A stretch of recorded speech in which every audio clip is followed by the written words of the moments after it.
Okay. Okay, we're here. We're recording. We're doing it.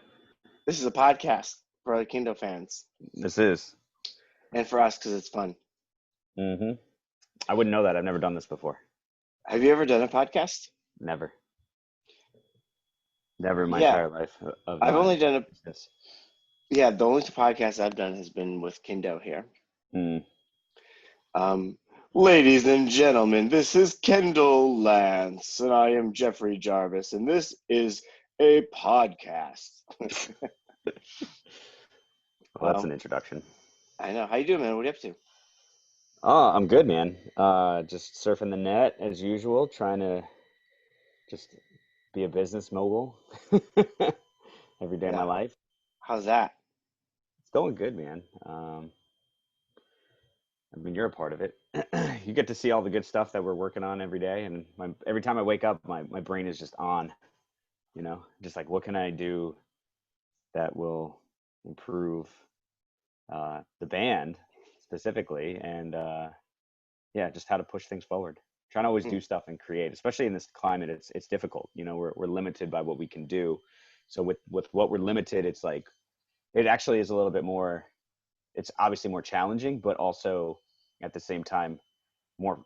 Uh, I don't know, like I'm invigorated by the challenge because you have these parameters. It's like, oh, we can't do this currently, but how can we make it work? It's almost like a puzzle. I feel like it. Hmm. I think about it like a puzzle. Yeah, yeah. It's funny how being in a band, a lot of the tasks being done has nothing to do with music, you know? Yeah. Oh, for sure. Yeah. Yeah. Exactly. That's the other thing. It's like we're not we're not playing shows right now. We're not really creating music, but we're still in a band, and then especially being in like a band that like this one, like you have to be everything. You have to have every hat. You know, for me, it's Yeah. like record label, content creator, uh, which if we had a label, those are the things that get taken care of, but we don't have Yeah. that. Which so it's fun because it's like we have to figure out how to because like I didn't go to school for this stuff, so it's like kind of figure it out. How do we do this? And it's fun. I don't know. I'm enjoying it. Good. I'm glad. Um, well, there are certainly certain tasks that are more fun than others. Oh sure. Anything pertaining to the music is fun, like the performing of it, recording of it. But like what you've been doing has been like, well, you built the new website. Right. Um, you've been working out on social media. Countless other things. And I'm glad that you're finding those things fun. I am. Um, I am finding them fun. Yeah, that's the thing. I find them fun.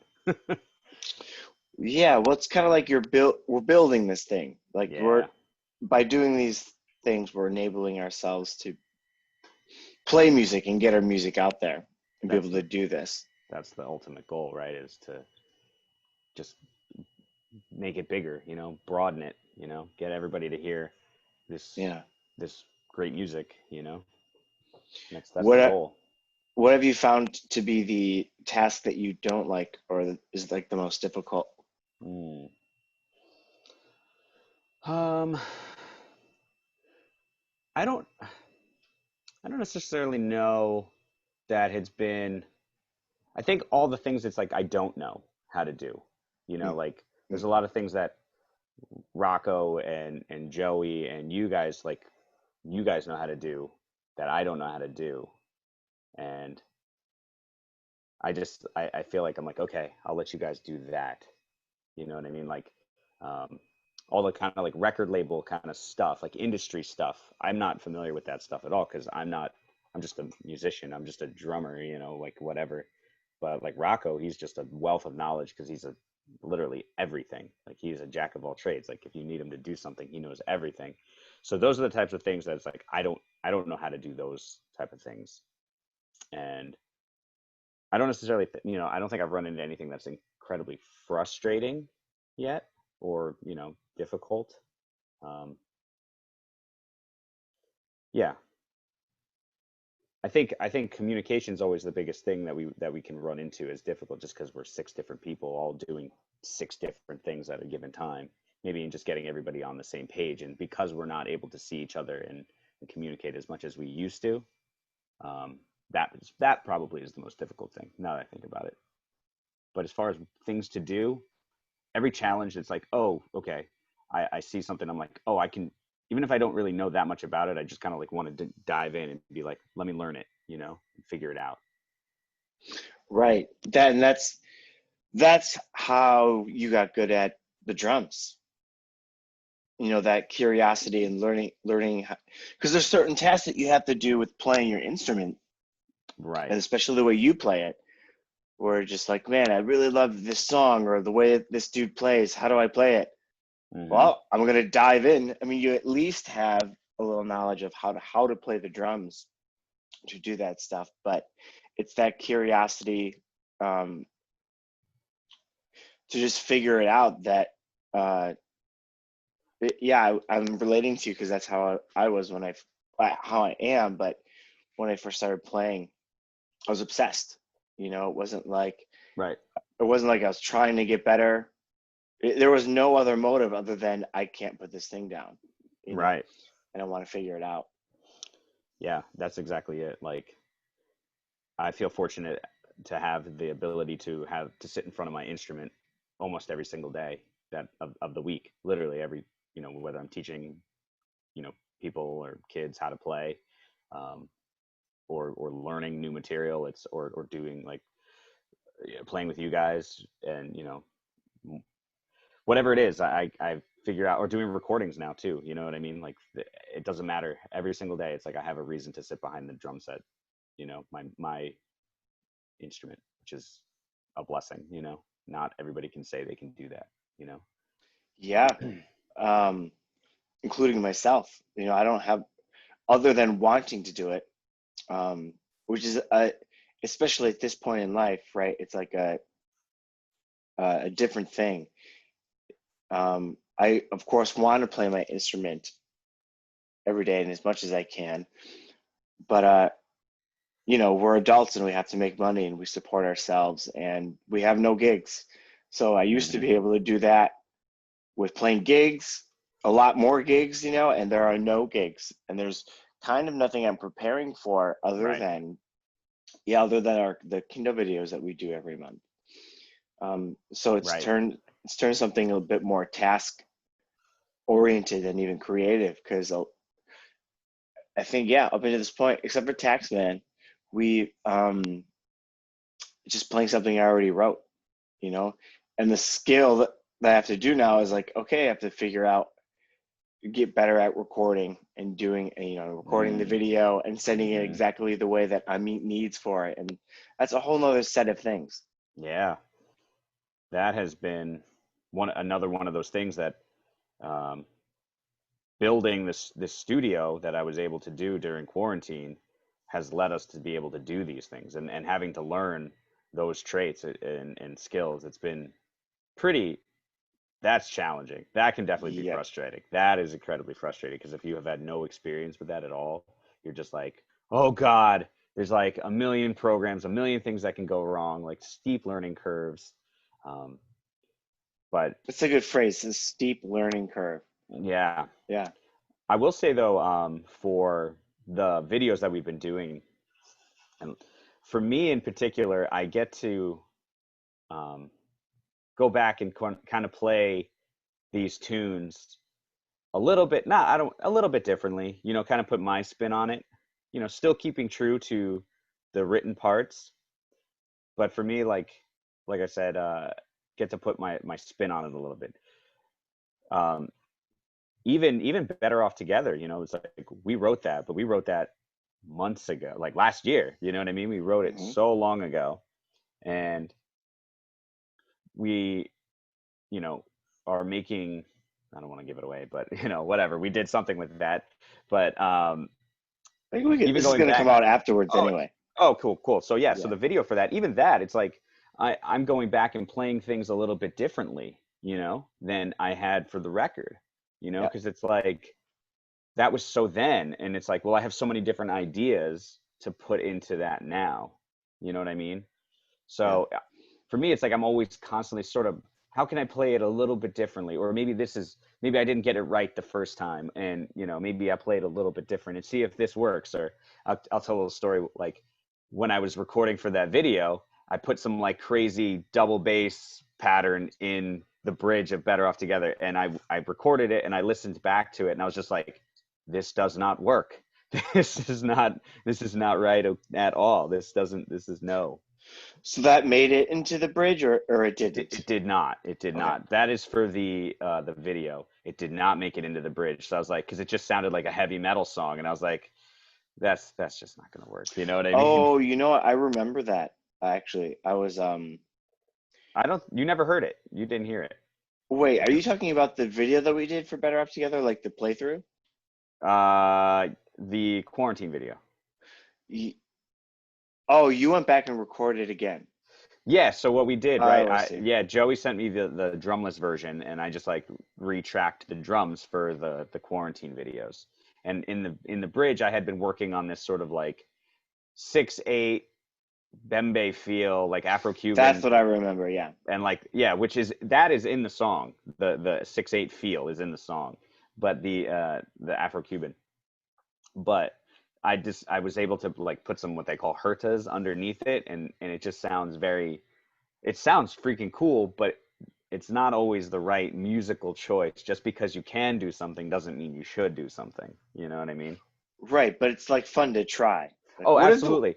That's yeah, exactly. Put it in your practice and try it and see if it sticks. And then record yourself, because that's the true way to know if it's going to work or not. And I remember being in college, a lot of my professors would always say, or professors, my teachers, they would say, record yourself, man. Always record yourself and then listen back, because that's the truest way. Like you might be thinking you're fucking killing something, and then all of a sudden it's like you listen back and you're like, oh no, no, no, no, no, no, that doesn't work at all. And I had that moment. I absolutely had that moment. mm. Yeah, it's weird, right? It's kind of like when you hear your speaking voice recorded and you're like, no, Yeah. no, no, no, no, no, no, no. Yeah. You're like, oh, that's what I sound like? No. Ew. Ooh. Ew. Yeah. I don't think anybody likes the sound of their own voice, you know? Well, yeah, it's jarring because we're hearing it through our heads, through the vibration Exactly. and all that. Yeah. Totally But it's different from definitely similar when you record yourself playing your instrument and you hear it back. Yeah, because I wonder, like, do you ever find yourself like because you brought up like, I, you feel like you're killing it, and then you hear it back and you're like, no, it's never. In my experience, it's never like extremely far off. It's like that 10% where it's like, whoa, that's not what I'm trying to portray, you know? mm. It depends. It depends. Sometimes I think once you hit like a skill level, and you can get at least close to where you're trying to be, you know, when you're still learning or trying something out for the first time, it's always going to be way less. But if you already have a kind of idea or clue of what you're trying to accomplish or trying to achieve, you'll obviously be much closer, like that 90% that you're talking about, you know. Right, right, exactly. Um, well, yeah, let's dive into how you uh, joined, excuse me, Oh, joined Kindo and how some of the history. I The reason is because I think right now for this podcast it's just mostly patrons and Kindo fans, sure. and this is their first time really kind of meeting you um, outside of like playing shows and stuff. Yeah. So yeah, what's your experience been? What's it like? How'd you join? What's the genesis? We'll start from the very beginning. We'll start from the very beginning. Um, so funny enough, when I was in college, I went to Musicians Institute in 2010, 2011, and I was in Latin class, and I'll never forget this because this kid named David Tylove, who recently messaged me on Instagram actually about this. I was in Latin class, and he shows me this phone of like, "Yo, man, check out this band, The Reign of Kindo," and I was just like, "Yeah, whatever, man. It's just a bunch of kids doing some like Latin music. I don't really care, like whatever." But that was my first introduction to the Reign of Kindo. Kids doing Latin music, I don't Yeah. care. Yeah, seriously, 100%. That was my reaction. Was just like, yeah, whatever, I don't care. I love it. But I did end up going later that night back to my apartment and looking you guys up. And the first song I listened to, ironically, anybody who goes to my streams will laugh at this, was "Just Wait." That was it. So "Just Wait," and it was the live in studio version of the guy. When you guys did that up in Buffalo. And then so then that was kind of the end of it. And then I came back. I moved back from LA to New York, and through a bunch of just random um, gigs and artists playing through just random ones, I ended up meeting Johnny Bob, who he was. Oh, because do you remember Sky? Was it Skylar? Skylar? Yeah, Skylar Browning. Yes, Skylar. Yeah, So Skylar and I were in like a we band for like 5 seconds. we worked at Guitar Center, so me, That's Johnny, right. Bob, and Skylar. Yeah, and a million other people, but yeah, Exactly. So Skylar and I were in a band for literally like 5 seconds. Like he was in for like a week and then he left and I stayed, and it never panned out or anything like that. But we asked Skylar to play on this gig, but he couldn't do it. And then he recommended Johnny Bob to do it. So John Bob said yes. That's how I met John Bob.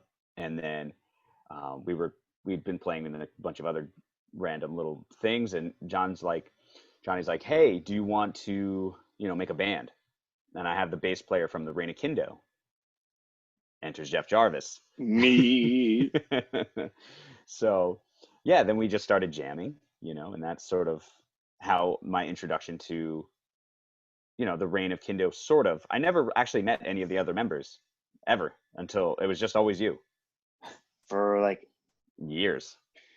yeah, was it you met the guys before No, joining, right? no, Oh, you didn't. I Okay. never met any of them. I, Well, you I, met yeah, you keep going, but yeah. Yeah, yeah. So, after, I left the John Bob trio, we just all kind of did our separate ways. And then, I don't know, I'll tell this little story because I kind of feel, I guess it's important to tell this a little bit, where it was 2018 and I was doing a bunch of cover gigs and stuff. And I had this cover gig on the books to do. And then Rebecca Moreland texts me out of the blue and she says, hey, Kendall, I'm, singer songwriter from Nashville. Jeff Jarvis recommended you to play. And the date that she had given me to play with was conflicting with that cover gig. And I Oh knew yeah. and it was actually a pay decrease to if I was to go with Rebecca. But something in my mind and my like heart and my gut, really my gut, just said, take this gig. I don't know what it was, but it said, take this gig. And I was like, okay. I texted, I think I texted you and I said, hey man, I'm doing it. Like, who's playing in it? And he's like, Jeff, you're like, I'm playing in it. And I think you said John Bob was playing with it also, which I was just like, whoa, this is a small like reconnection to the blast of the past. Oh yeah, yeah.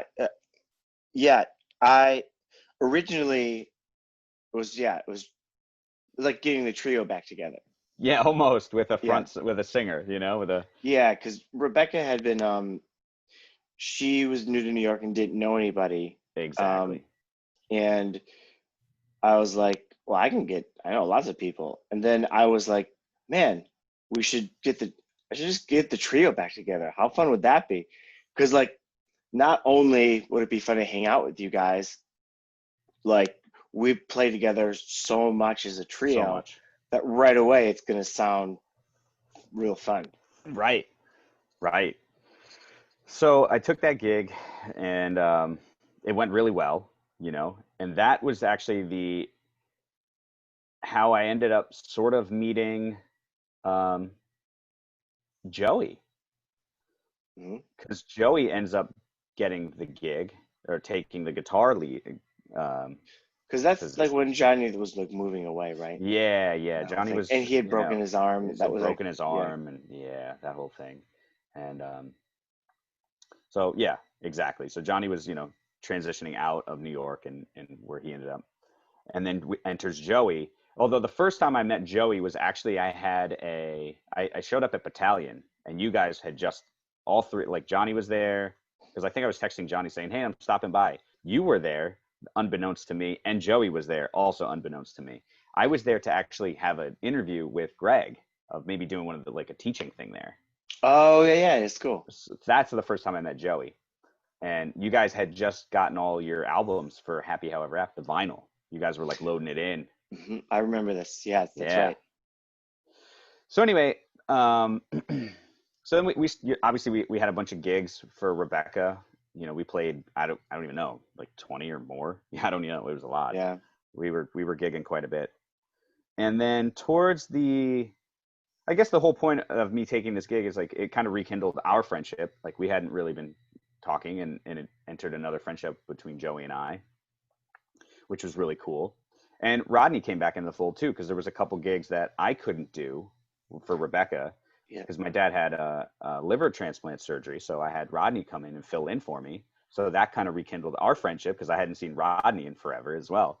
So it just was a whole really weird series of events of just like this kind of rekindling of friendships, re-entering of relationships, and just that sort of feeling of I should like going back to that gig that I gave up, which by the way, my singer of my cover band, she was so pissed. Like I told her in a Chipotle that, hey, I'm going to take this gig, and her face turned beet red of just like anger and just like betrayal. There's a whole other story. I'm not going to tell it right now, but it was bad. She had loyalty issues, you know. It was very interesting. Did you have like it's an interesting reaction. Did you have like did she have people that could fill in easily or I had somebody to fill in for me. I went and did the work. You know, I went and was oh, like, so hey, you found someone yep. Yeah. that I I'm mean, sure was great. I don't know. She ended up not using that guy, and she went and Mm. found her own guy because control issues and you know whatever. That's interesting. Yeah, Yeah. that's like a when playing gigs and stuff, like you actually did the most the best thing you could possibly do for an artist where it's like, hey, I have another gig I have to take or I can't make it, whatever. Which, you know, when you're a musical director or an artist hiring people, that's, you know, it sucks because it's a lot of work and Mm-hmm. um, could even mean another practice with a new person or whatever, you know. Yeah. No, You there's always a you lot of tentative things that can happen for the mm, artist between like newer musician. You know what I mean? right. But like you went out and even found someone that you're like, this guy's gonna kill it. This is fine. I always do that, man. Yeah, Even when I I have have to. to like, even when I have like a conflict of like teaching and stuff like that, I go and find like a substitute teacher for my job, just because I have a Yeah. list of guys that I can just ask, like, hey, man, can you come in and cover a day for me or whatever. That's just me as a human. Like, I like to have my, what is it, I's dotted and T's crossed. You know, I just want to make sure everything's in order. Yeah. If I have something to do, like I'll dot my lowercase j's. I like that. That's from Wayne's World. Oh, is that? Do you remember that scene where the guy had two different colored eyes, and it was Wayne's World 2, Oh, that's why. I don't and they remember were Wayne's World 2 as much. well. Long story short, they walked in, and Wayne and Garth are just like trying not to look at his eye, like Oh, instead of saying dot his I, he says dot his yeah. lowercase. He goes, he's like, Jeez. so are you guys sure this is what you really want to do? He's like, are you kidding me? I give my right eye. And then he was like, so there's a bunch of those puns. And Yeah, then the right, last right. one was, it's like, yeah, we'll just cross our T's and dot our lowercase J's. Lowercase J's. That's actually great. Anyways, sorry, that's when you No, said that that. was good. That was good. That was good. I like that. But yeah, what you're saying, that's actually like, it's one of those things about becoming a professional musician, right? Because those sort of things are also the things, the kind of the big things that you don't think about that get you gigs, where it's like, I can Yeah, rely on Kendall. Even when he can't be there, he's going to find someone that can do the gig. exactly. And then that, like, if you're an artist or whatever, that makes your job so much easier. And if you don't have control issues, it expands the people you know, it just becomes a lot more flowy. Yep, Yeah. exactly. Yeah, it's just I feel like it's always just the right thing to do, you know. Because you Yes. don't want to, you know, screw over the band that you're working for. You know what I mean? Plus, they could be your friends too. So it's like it just makes you look good, you know. And it's the like I said, it's the right thing to do.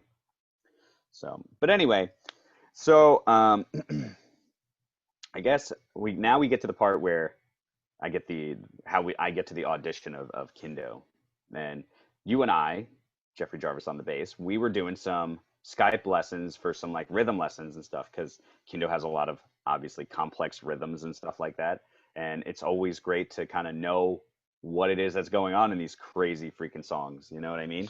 Yeah, you have a lot of formal training with stuff. Right. Literally can be like, well, here's what's just by listening to it on most things, you can be like, here's kind of what's going on. Oh wait, it's kind of this. For me, I have this skill, but I don't have the training. I'm just like, well, so I just thought one day, I'm like, man, I would really kind of just like to know what's going on. Exactly. So I reached out to you. Yeah. And we'd done a few of them. I don't know what number we were on, but we had done a few of them. And then you kind of had like a little pensive look on your face. And I don't remember if this was at the beginning or the end of the lesson, but I asked you, I was like, in almost this kind of scenario where it was just like, hey man, what's going on? You okay? And then you're just like, oh yeah, just Kindo stuff. And I was like, oh, actually, let me backtrack 2 seconds from now. Yeah. Um, it was funny. I had just had a conversation with Val, probably, I don't know, a month prior, and I said to her on the phone, I said, man, wouldn't it be just cool if I was in Kindo? Like I just said it. I just put it out in the universe, with I had no idea anything was going to happen, literally nothing. So fast forward back to where we were, and you said, oh yeah, Steve doesn't want to tour anymore, and I was like, oh well, okay, well that sucks. So I was like, well, tell me what's up. And he's like, yeah, when we have this house tour coming up in January, and he's like, well, we might be looking for somebody to fill in. And it's like, and you asked me, would you know anybody? And I just in the most Jeff way, I was like, would you know anybody? I was like, Jeff, hi, just ask me. Yeah, let me explain on that. It wasn't the only reason I didn't consider you was because in my brain, and I didn't even go further than this. Right. I thought of you. I'm like, oh, Kendall. I'm like, oh man, but he's got all his lessons. He's got all these gigs. Like you were very attached to a lot of things. Right. So, and things that made you money, things that like you had a lot of things built up. And I knew what joining Kindo would mean would be, right. Well, have to get rid of a lot or most of those things for little to no money, Right. No, that's fair. That's it, Yeah. I just didn't think you would want to do it. Yeah. But honestly, it wasn't even a fleshed out thought in my brain like this. It was, right, you of know course. What I mean? That's what. Yeah. I asked you because I was like, well, maybe Kendall knows someone. Yeah. Right. So as soon as you said it, I was like, I'm so interested because, my goal, one of my dreams in life is to be in a band and not a cover band and not a playing for an artist. You know what I mean? It's very different from playing somebody else's music, and being in a band. And that's always been my goal, or sorry, I keep saying goal, a dream in life, And once we kind of had that conversation, I was like, you were like, oh yeah, you would be interested? Okay. And I was like, yeah. I think you sent me, like, the next day, you sent me a playlist of 5 songs to learn, and I had a week. I think I remember the songs. It was Moments, Human Convention. Yep. There's a Latin song in there. Yeah, Return to Me, Romancing, and Feeling in the Night. Oh yeah, that's good. That's crazy to do that in a week. I knew that you were gonna kill it.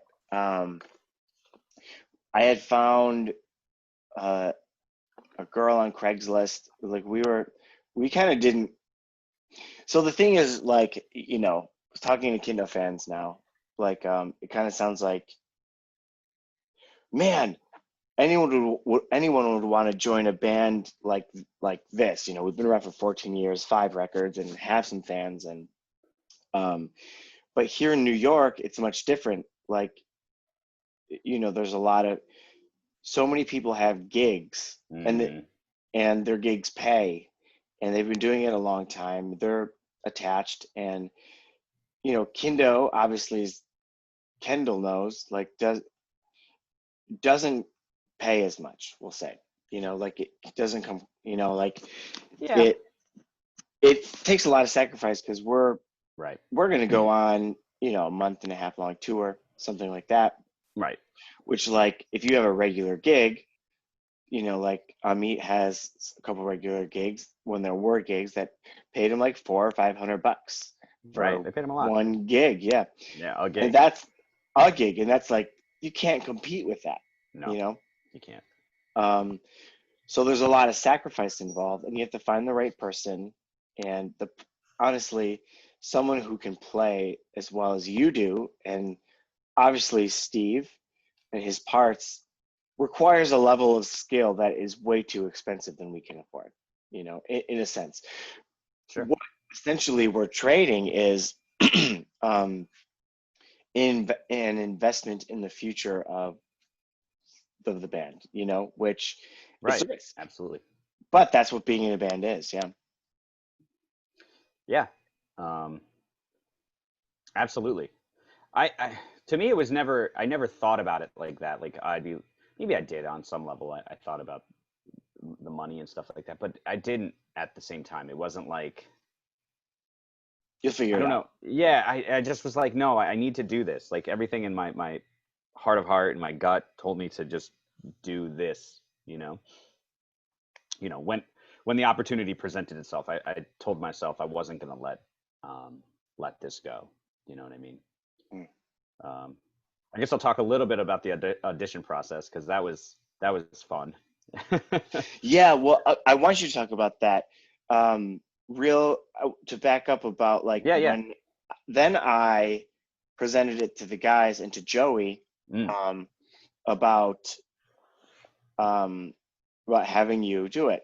right, And Joey's like, well, because we've played together with Rebecca, and, like, right. dude, I've played with you. I knew you were gonna kill it. I even called Johnny, and he's like, dude, Kendall's gonna play those parts.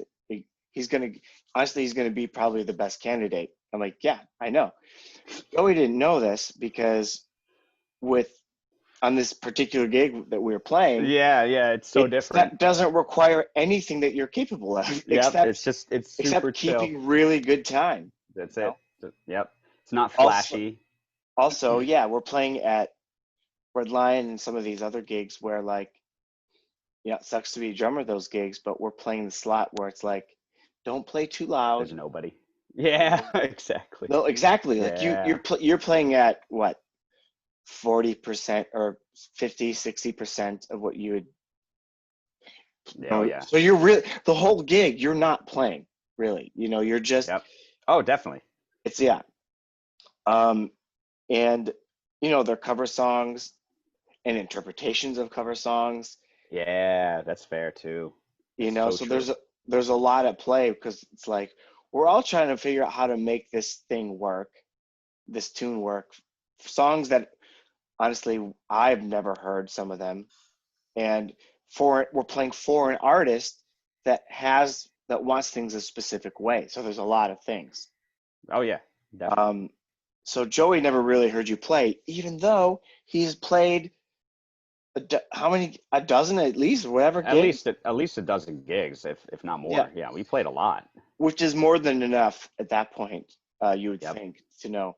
So he was a little hesitant, because I think he had a lot of hangups about Steve leaving, and that was really Mm, emotional. And I think that sure.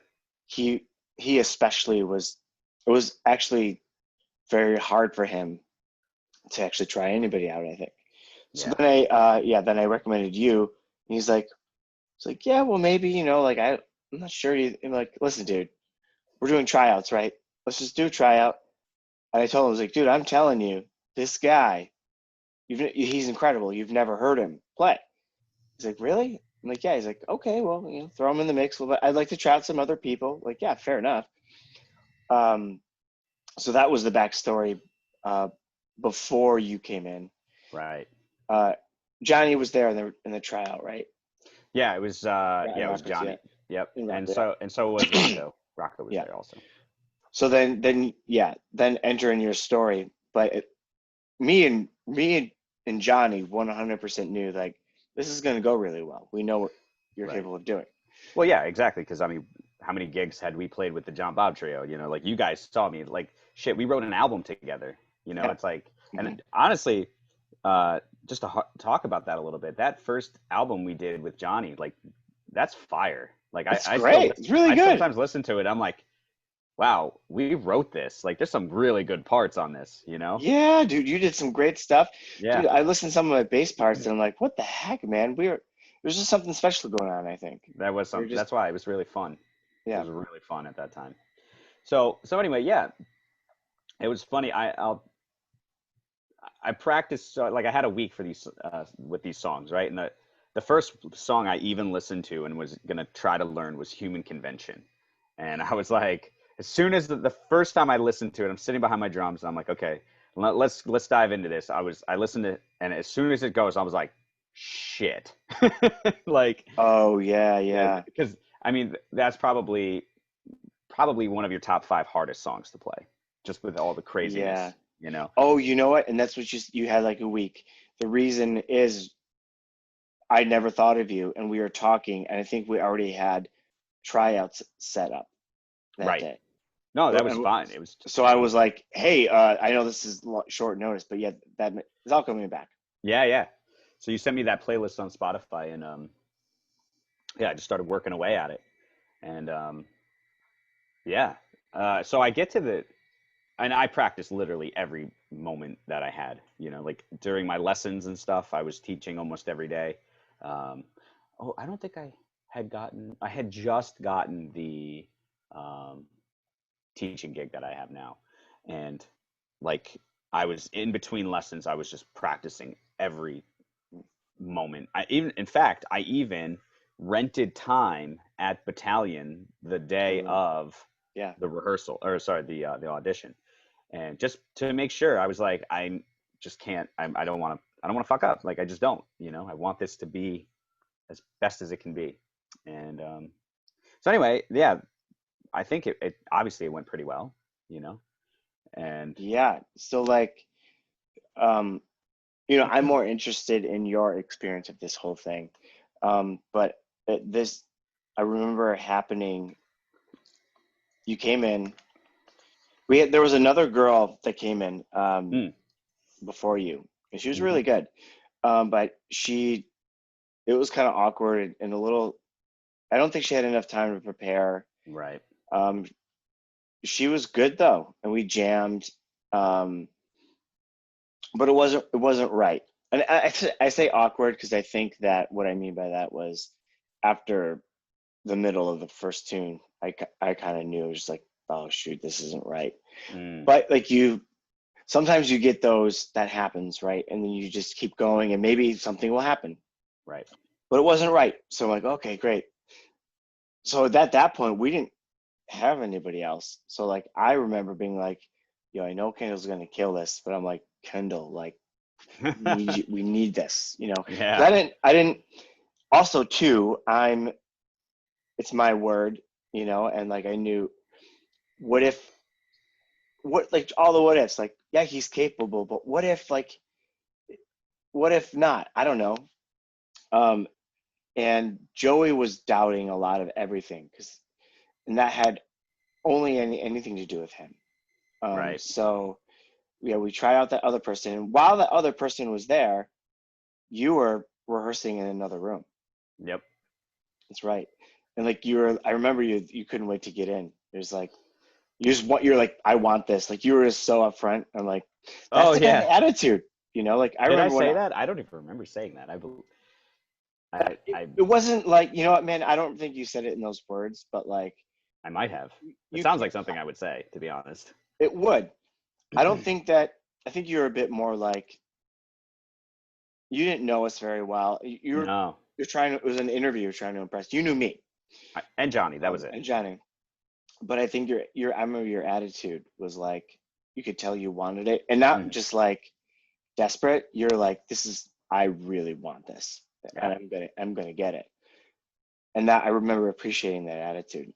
And that's how I joined Kindo. Really, I told Joey when they didn't have a bass player at that point Mhm. when they started. Steve's dad was sitting in for fun. Oh, really? Yeah, and I remember. Long story short, I jammed with him once, and afterwards I just told him, I was like, "I'm going to be your bass player." He's like, "Well, cool, man. Yeah, you know, like I talked with the guys. Like, yeah, just tell him I'm your bass player." That's awesome. But anyway, keep going. I Like do another remember. room. Yeah, yeah, I do remember when the audition finished, like you guys needed to deliberate or whatever. You told me like, yeah, just go wait outside for a little bit and we'll talk That to was you. so hard to do. I Like, all right, was babe, like, we're going to talk about you behind your back now. yeah, I know. And I was like, We're okay. telling you without we're doing that. Yeah, exactly. It's So so when I weird. sat out on the couches, it's so awkward. Sat out on the couches at Battalion, and I think you texted me to come back in, or you maybe have come and got me. I forget. Then I come in, and then Johnny starts asking me what's like a good like what is a good song for the set list for January, and I was like, oh well, I think a specific song. I don't remember what specific song, but he was talking about a specific song. I said, yeah, that's a cool song. I think that could work. And then you just like we're just talking, like nothing's happening. Then you turned and then you asked me, you go, you want the gig? And I was like, yeah, I want the gig. That's where it was. That's what I said. He's like, oh, you got the gig. Like so candid, like nothing was happening. I remember that. Honestly, man, I don't remember. I I wouldn't have left you hanging like that on purpose. I think It was I it was re a joke. You kind of just playing it like chill, like kind of, and then jokingly just throwing there it was out. Like, something like, yeah, oh yeah, I think Johnny was probably playing into it as well. yeah, Like he that's was. probably He what definitely happened. was. I feel like everybody was playing in on it. Yeah, yeah, that's right. That makes sense. That's something we would do for sure because we knew you. Yeah, Um, but I remember when you walked out of the room. yeah. Um, uh, yeah, I mean, like I even remember looking over, like while we were in the room, looking over at Rocco, and he's just like, you know, that Rocco face, Yeah, like, yeah. I know exactly that Rocco like face. when he's like, "You thinking what I'm thinking, bro?" It's Yeah. like, right. Um, so you left, and we talked about it, and me, Johnny, and Rocco were like, "Well, I mean, how if you don't want that, what else are you looking for?" You know what I Right. mean? And Joe, it was hard for Joey because it had nothing to do with you, No, I know. obviously, and obviously you know now, but looking back on it, he was like, "You're a different player than Steve." Right. But I, on those parts, at the very least, like at that point, you played it almost exactly as he did. You Yeah. know? Yeah. Exactly. Um, That was the goal. I tried yeah, to learn everything like note for note. You know what I mean? right. And like anything, you know, we had played with Steve for, uh, Ever. yeah, we'll say forever, 12 million years. So like there's, you know how it is. Like you have a certain when you get used to something. It's also there's an emotional part about it because like we're trying out a new drummer, and you know for us it's like it, we didn't. This is not our preference, but this is what we want to keep going. You know. Sure. Of Um, course. so you came in and killed it, and like when you're a musician, excuse me, Bless you. like especially yeah, it's coughed, Oh, same clear thing. my throat. Bless you. Well, thank you. You're blessed. Um, I bless you, Jeffrey. The blessed. I'm candy boy. Yeah, I'm gonna just sprinkle dust on all over you when I bless Yeah. you. Wait, where Dust. did you get that name, Candy Boy? Oh, okay. So I don't really. The origin story is kind of crappy. I'm not gonna lie, but has definitely stuck and it's definitely played up, and now I've just accepted it as Oh, is. it's a great But nickname. I love it. I love it. I don't know why it's just so perfect. But Amit is the one who came up with it, and he just started calling me Candy Boy because I have no idea why. Literally no, like out of nowhere, we were on tour in August, He's and he's just hilarious. like he's so funny. Like he's so freaking funny, and he just started calling me Candy. I don't know why. and he's just like, "There's candy dust everywhere," just I screaming. remember. It's just like, I remember that. I thought I came into a joke that like I missed the origin of it. Maybe like the last day because whatever. And I right. was like, oh, what's Candy Boy? Literally, it was just him. Yeah, Nobody knew literally, what was going there's on. no, like, I don't know where it came from, but it's just, they've been calling me It's Candy. Candy And Dust. that's that Candy Boy. And it's just at this point, maybe because Kendall, Candy, like they have the same sort of cuss sound, you know what I mean? I don't know. Um, but that's my only sort of grasping at straws, if even that's it. You know, it's just, it's not a great origin story, but like I said, it's great for what it is, and you know, we're gonna play it up. I'm gonna play it up as much as I can because it's great. Yeah. You Well, nicknames are so funny because like you have to be a good sport because nicknames can kind of sound like you're making fun of the person, but with us, it's like know? term Yeah, of endearment. It's like, yo, Candy Boy. yeah, absolutely. Oh yeah, absolutely. It's this band is not short on nicknames and playfulness, which is always great, you know. Sorry, say that last thing again. It Yeah, just we cut have a out. lot of fun in the van, Yeah, we do. Can you hear just me okay? on tour in general when we're together. We're a bunch of hooligans. Oh, can you still hear me okay? Oh, it cut out. I said there's we're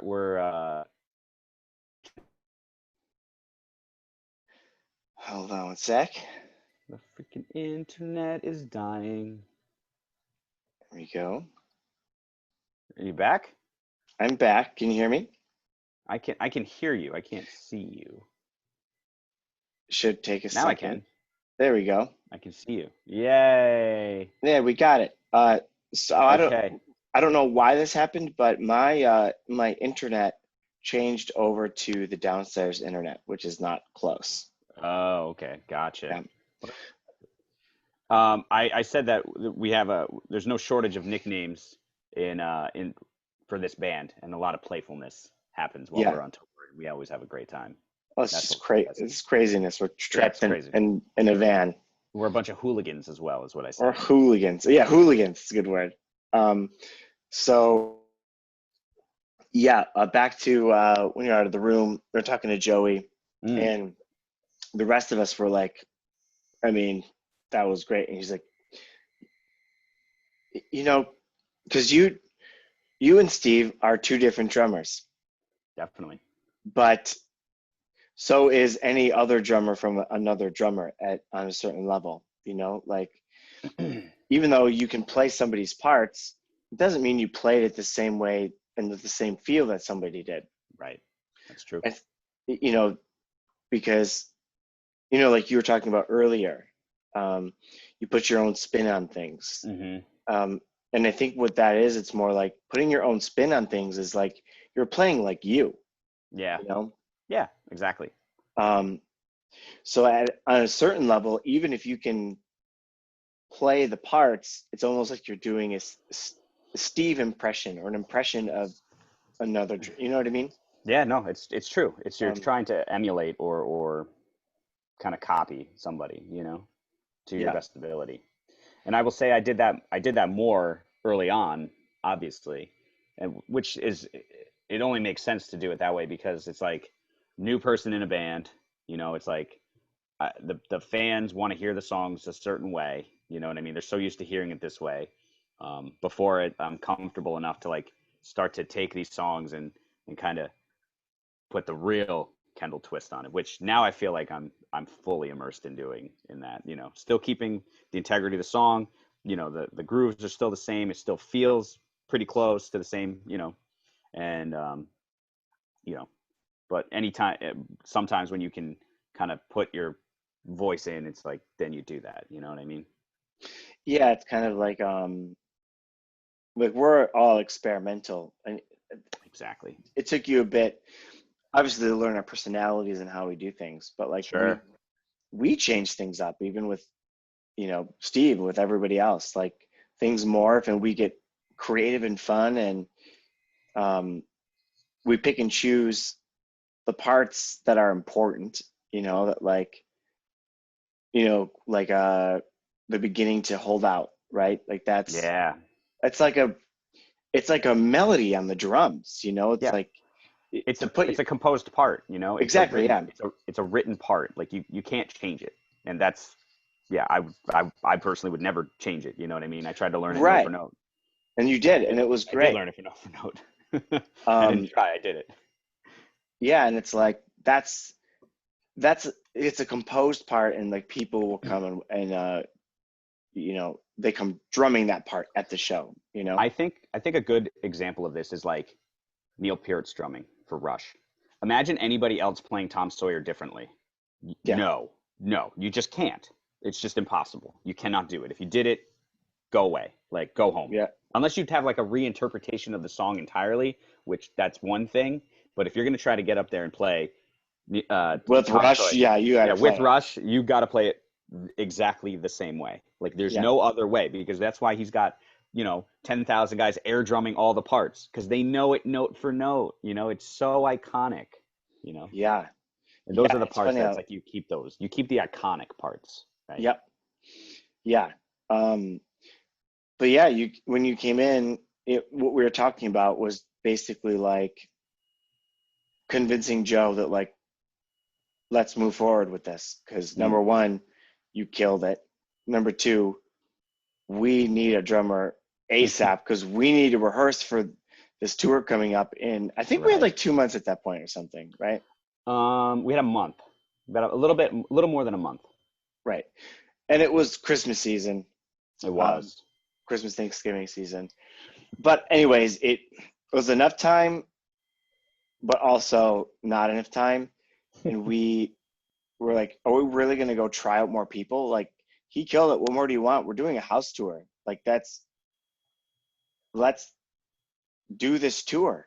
And like Hmm. that, I didn't even think of it as like, this can also be a tryout for you.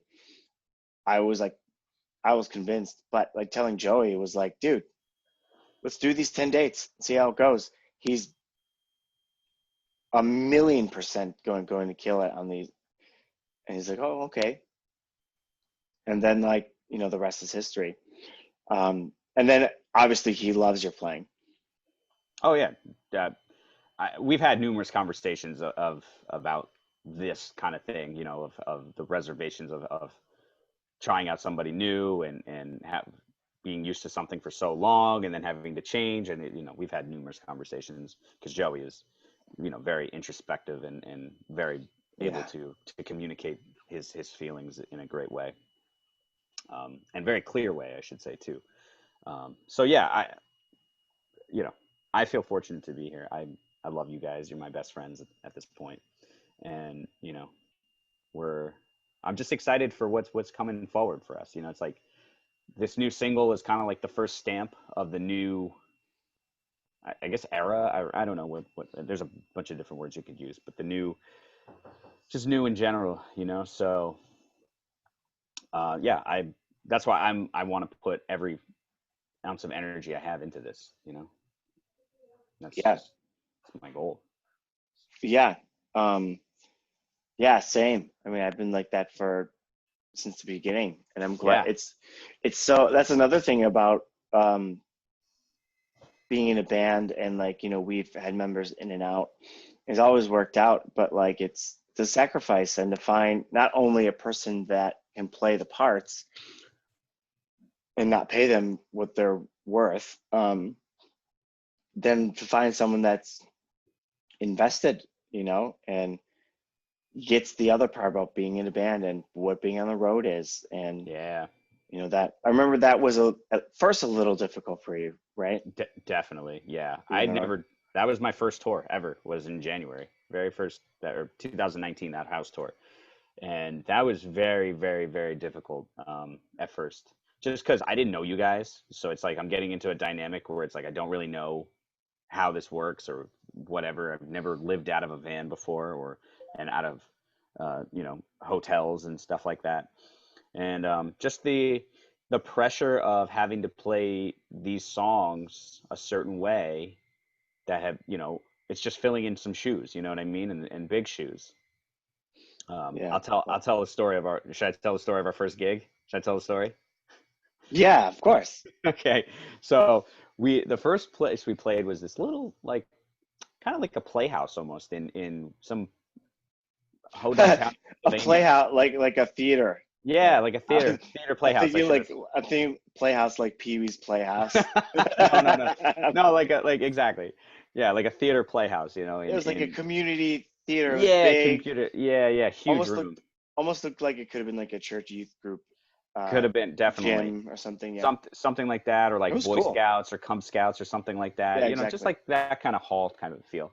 So we set up and we're playing, and I felt good. I felt good. I think we all did like some shots right before, like a shot right before we went on and played, and we did our little powwow and stuff. And so far it was going pretty good. And then we got to Return to Me, and I had been practicing that song way like, and this is something that frustrated me, but I had been practicing it way more complicated than it actually was. I like was trying to do some like cool patterns with my hands and stuff, and my hands just stopped working. And I started hearing the other side because that song is like essentially two, it's like a jigsaw almost. The band's playing one thing and the drums are doing a totally other thing, not playing with the band. They're just, they are, but they aren't at the same time. So I started hearing the other side of it, and my hands just stopped working literally in the middle of the song, just totally stopped working. And it was so awkward. I was just like, I'm sorry. Like it just total train wreck, total freaking train wreck. And Joey played it off so cool. And he was just like, it's all good. It's all good, man. And I was like, oh, that made me feel so much better, and we picked up right where we were from the song. Joey explained to them this is the first time we were playing a show together. And I was just like, I was so mad at myself though. Like I Mm. just the whole rest of the night I was just like, don't talk to me, don't listen, like because that's not how I operate. Like I hold myself to the highest of standards, and it's just I don't do that. Like it's not in my character to mistake that. So yeah, the whole rest of the night I was just kind of sitting in a corner, and people were like coming up to me and like, hey, sign this. And I was like, okay. I felt bad because it's like I didn't do a good job. I felt like awful. Well, you did a great job, and Thanks, we're man. our own worst critic, but like Absolutely. the it's not like you sucked before that, then you really sucked and messed up, and then you sucked afterwards too. It's like Yeah, exactly. you were doing great. Yeah, it was that one song that, Yeah, and that's a live show. I mean, dude, Yep, bands at every level that still happens. sure. You know, Absolutely. um, Yeah, and it there's just a lot of pressure there. I think that's what it yeah. was, the pressure. I felt like feeling all the eyes on me of just like this is not Steve, you know what I mean? All that stuff started like getting into my head a little bit, Mm. at the same time. You did you were you feeling that from the fans? You mean or Yeah, like I felt that from the fans, not to say that was true or not. That could have been my own sort of like interpretation of what they're thinking, yeah? There I was could be only like totally wrong. 30 people there. Yeah, it was still, but it was like so intimate too. I think that was the other thing. It was very Mm. intimate.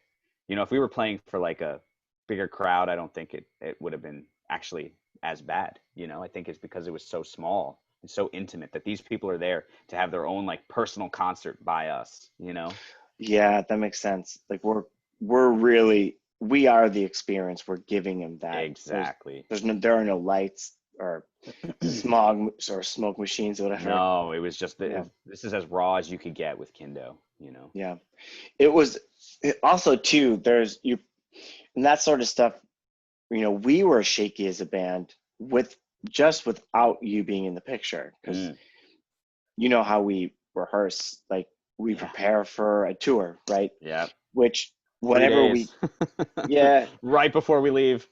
yeah, which we've refined that and we're getting better, but Yeah. um, it's kind of the best way we can do it because like we need some room to be creative, uh, shake off the cobwebs, and so we were shaky as a band because this was our first show as a band live in a really long time. Right. Right. So you might have been picking up on energy even from us. unsure about things, you know. Yeah, yeah, definitely. I remember Johnny just looking at me like, "You motherfucker." I Well, remember- that's Johnny in general, but like I remember him just looking at me, and I was just like, "Don't look at me, dude. Don't look at me. Don't look at me." But I I will remember say, I didn't oh, care. oh, I mean, I oh, cared. Sorry, you yeah. go first. You said I No, no, was. no, no. Continue, because what I'm gonna move to what happens after that. Okay, yeah. I was just saying from my experience, I I was rooting for you. So something like that was like, you know, just get back up, get back Yeah, on the yeah, horse. We're fine. Once yep, you get back on the horse, you're not gonna fall off again. I yeah. know, And you we know, didn't. and We Joey finished was it. like that too. Yeah, I think we Yeah, all were. exactly. We're just like, it's fine. Yeah, yeah. Johnny just has Um, to give a look. yeah, I yeah. love that But dude. you know what I did the very next day, and like that night, I literally just sat and I put that song on repeat. Like I just listened to it. Mm. I've listened to it probably like 20, 30 times before the next show because we had to play the show the next day at Leela's house actually, Oh, yeah, and that was night and day too. That was so night and good. day, so good. Like we practiced it in. Well, here's the thing: what I did, I listened to it and I was like, oh, why am I trying to be an asshole and play more notes than necessary? You know what I mean? Like just play the song. Like you hear it. It's way simpler than what you were doing. So You know, were you hearing it different or were you playing it different just cause? I think I was just playing it differently because, and I had practiced it that way. You know, and it's Okay. just like, oh, like I can do this. Then here we kind of harp back to what I said earlier. Just because you can do something doesn't mean you should do something, Hmm. right? And it was in Hmm. that situation where it's like, oh, I practiced it this way, and I'm trying to do it this way, and it will sound cool, and it will sound cool if I do it this way, but why make your life harder? You know, if you can't execute it properly.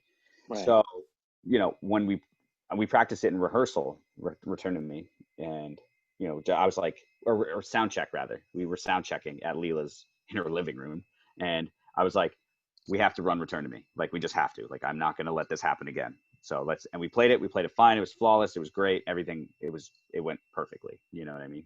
And that show was so much better. Like we killed that show. That one was a lot of fun. Yeah, the it was fun playing in our living room and Yeah, it that was was super just good. like so intimate. But like People hanging on the stair banisters and stuff like that on the yeah, and stairwell. yeah, we were the gym was fun, but it was really chill and things are echoing. This is like a literal living room. Not Literally a living room. yeah, and it's just like just think of what a normal living room looks like. That's what we're in. That's exactly. I'm next to a glass sliding door. The one that you go Yep. out to your patio. Yeah. You know, that's Um, exactly what I'm next to. and the living room kind of bleeds into the kitchen, so Yeah, people open are floor watch. plan. Yeah, open floor plan, right? So they're kind of watching from the kitchen-ish area and hallway. But it was cool because the energy it was like we could hear each other better. It was our second show. We were pumped to like not redeem, but like we were like, great, we got the first show out of the way. That's always the worst one, you know. Yep, yep. That's why when uh people are like, yeah, we're gonna see the first show on the tour. I'm like, yikes. And then Yeah, when like I always want to see like towards the end because then you yeah, got your road legs on, you know. yep. That's why it's like that Orlando show for us in August will always be a special moment for me because that show was just epic. You know that one? That was great. That one was it was a soundbar, right? Oh, the crowd was just. There's a post of it.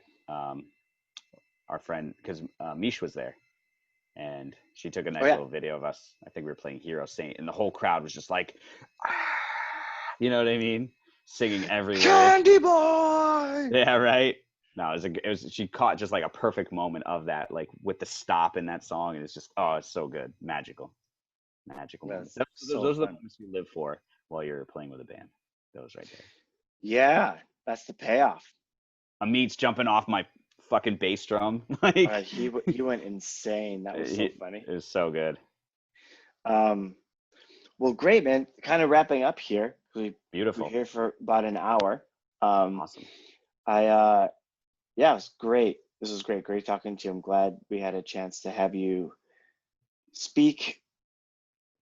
I was trying to come up with like a Candy Boy innuendo, but speak candidly, Candid, boydly, candidly.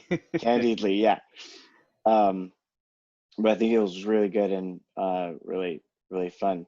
But yeah, before we commence, Mm. any other thoughts or things like that you wanted to? Are you done? Is basically what I'm saying. No, just kidding. Are you done talking, you piece of shit? No, not much, man. I think we covered everything. That's kind of how the obviously we've done a lot more, um, and we're going into new territory, and I'm really excited for it. Yeah, me too. Me too. Well, I'm gonna eat some Indian food and Yeah, do some more work. Thanks for taking the time out of your day, absolutely. and love you, Candy. Appreciate it, man. Love you, dude. Um, and I'm sure we'll talk in a little bit. We will. We will. I'll probably text you. Yeah, yeah. Okay, cool. All right. Bye. See ya.